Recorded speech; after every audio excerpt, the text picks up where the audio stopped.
Southampton the FA Cup. Mark, first thing, it's cold. How much has that affected your preparations so far this week? Well, up to now it's not a problem. If you look at it now, it might affect what we do today. I'm trying to get the boys, particularly the boys who didn't play, some time on the grass. But obviously the weather determines that. If we can't, we can't. We'll go down the gym. The boys who played Tuesday night and Saturday, it's been a busy period. Whether we get 40 minutes into them out there, again, remains on the weather. If not, they'll be in the pool and doing a little bit of cardio just as a recovery day again from a busy period. No fears at this stage about the game not being on and Southampton's pitch? I don't know if they've got undersoil heating or not, but it's a brand new, a newish stadium. Fantastic place to go and play football. Let's just hope it is. I hope it's on. Absolutely. I mean, could you be going into this game in any better form at the moment? Yeah, we could have beat Morecambe. We could have beat Hereford the week before, but I'm being a little bit flippant. We're playing well at the moment. We're playing some decent football. We're not. We're looking like a decent side. We're working extremely hard for each other. We're not under no illusions. It's not going to be the easiest of games. I've seen a couple of DVDs and reports I've had. Southampton are a quality team, so it's going to be a really tough game, but one we're all looking forward to. Can you approach it as a shot to nothing? Yeah, absolutely. Yeah, we want to be positive, and whatever way we set up will be to take the game to them. We're not a team to sit back and soak things up. We want to go and make an impression, and show the boys want to show themselves in a good light as a team, and we all want to do that. So it'll be a good day out, but when we get there, it'll be more than that. 25 places between you and the league pyramid. How can you create an upset? Do you need every one of your players to be on the ball and for them to have an off day? Yeah, of course we do. For me, they'll get promotion out of their league. I think they started a little bit shakily, but they've really picked up under Nigel, and I'm sure they'll get up. They're strong, they're organised, they play good football, they've got loads of pace, they've got people who score goals, they're dangerous at set pieces. It's going to be a really tough tie. There's no point telling you any different, but the FA Cup's about the underdogs, the FA Cup's about upsets, and we've got to play at our maximum, hope that they're not quite at it, and you never know what might happen. I'll play it down, but when I get there, my staff's desire will be to win the tie, and we're really looking forward to it. I suppose the cup is full of heroes and villains as well, but heroes, and I suppose there's the chance for any one of your players to be a hero. Absolutely, yeah, absolutely. It's a nice distraction from a league campaign, whether you're doing well or whether you're not doing well. It's a great place to go and play football, as I've said before. It was vitally important that we got at least 4 points out of the previous 2 games. We set ourselves a target of 6, so we can go into it with nothing to fear, nothing to lose. Just go and try and express ourselves, work even harder for each other, try and stop them at doing what they're good at, try and make sure we do what we're good at. And let's see what happens. It's going to be tough. We're not going to say we go down there, and I think we've got probably the hardest tie in the round. But like I said before, the cup's there for upsets, and we'll be doing everything we can. Nigel Adkins obviously took over partway through the season. Is he making his mark down there for you now? Yeah, absolutely. He's the most positive man in the world. I know Nigel, and I know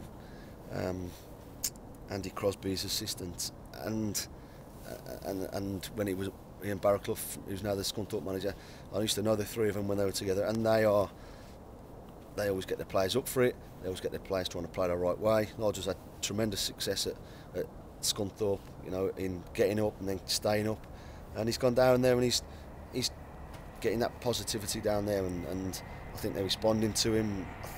I think bottom line is they've got some very, very good players, and a very good squad that can beat most teams in their league, never mind ours. So it's going to be tough. Nigel's he's done wonders in his career since stepping up from the physio.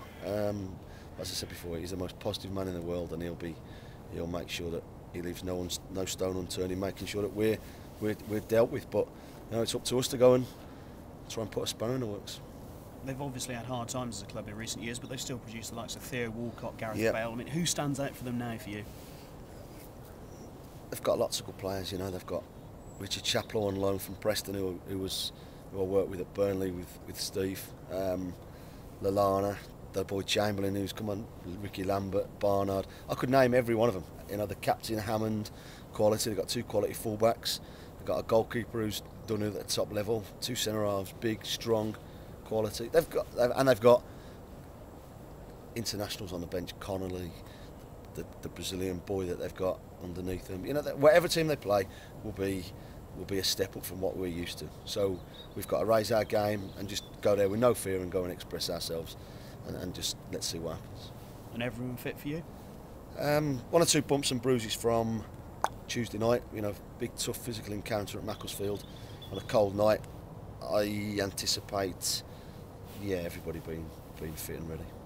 And your skipper was back on the bench for that against Macclesfield. How important is it to have Michael Pook back in the mix? You're very, and young Theo's done nothing wrong to not be on the bench. It's just the situation we found ourselves. It was a tough game against Macclesfield, and we might have needed Pookie on the bench. I need them all. I need every one of them. My captain obviously is important. He didn't feature Saturday at home because I didn't feel it was right for him. We got another training session into him Monday, and it was the game that I might have needed him in. And it's going to be like that if we can maintain everybody's fitness. I need Michael Pook for the rest of the season, not just for one game and getting himself injured. He's getting fitter and stronger all the time, and it's great for me, but it's also not great for me. I have to disappoint people. I have to tell people they're not playing, but they've been great about it. And that's, if we're going to be, like I said before, if we're going to be successful, that's the only way we can have it. I suppose when times like this, people are happy to be in the squad rather than just sort of, being in the team as the be all and end all. You'd have to ask them that. They're not. I know people are disappointed, but they're not in the team. But they're seeing performances out there from players in red and white shirts that merit them staying in the team. So I'm sure they're all. I know they're all chomping at the bit to get in that team. But I can only pick 11, and they've just got to be ready for when they're called upon.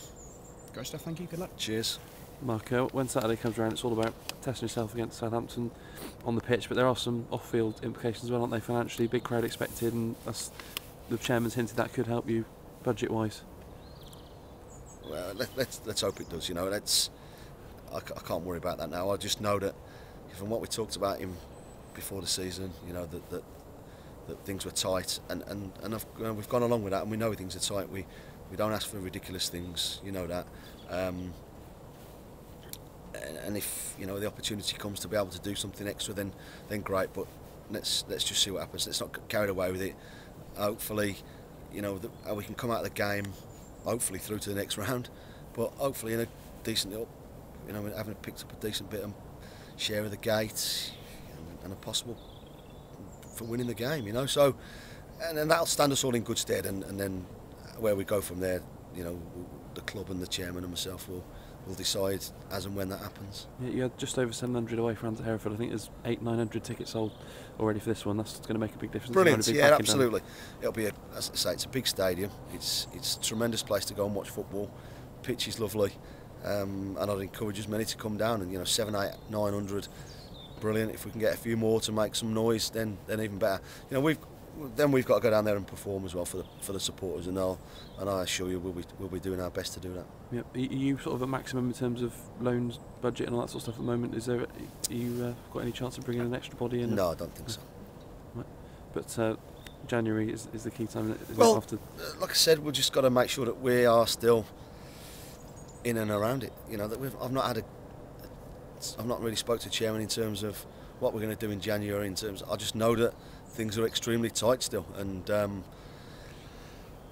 if funds become available, then he will let me know. I'll keep asking when I need to, when I feel it's right, and we'll see where we go on that one. But I'm not going to put any pressure on the chairman. If he does all he can, he does everything that he can for the football club, as do all the directors, and I'm sure that given the right circumstances, I'm sure things will happen. Yep. That's it for me. Well, cheers. All right.